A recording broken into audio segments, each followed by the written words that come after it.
अकोला शहरात शिवसेना ठाकरे गटानं आज जोरदार शक्ती प्रदर्शन करत उमेदवारी अर्ज दाखल केले। आमदार नितीन देशमुख यांच्या नेतृत्वाखाली उमेदवारांनी शहराचे ग्रामदैवत राजराजेश्वराचं दर्शन घेत अर्ज भरले। यावेळी जुन्या शहर भागात पायी रॅली काढत शिवसैनिकांनी मोठी उपस्थिती नोंदवली।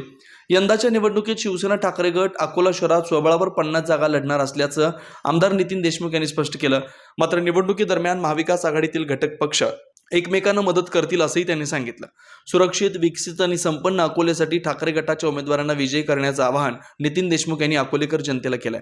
निश्चितपणे ह्या शहरामध्ये उद्धव ठाकरेची शिवसेना प्रचंड मताधिक्यानं या महानगरपालिकेवर भगवा फडकल्याशिवाय राहणार नाही असं म्हणता येणार नाही। महाविकास आघाडी झाली नाही, ज्या ठिकाणी आमचे उमेदवार नसतील त्या ठिकाणी आम्ही काँग्रेसला, राष्ट्रवादीला मदत करू।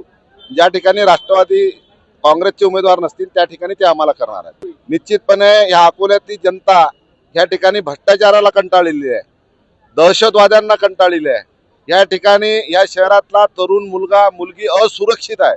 भारतीय जनता पार्टीचं या ठिकाणी सरकार होतं, खासदार आमदार महाराष्ट्रामध्ये सरकार, केंद्रात सरकार, तरी ह्या ठिकाणचा शाळेतला तरुण मुलगा मुलगी इथं असुरक्षित आहे।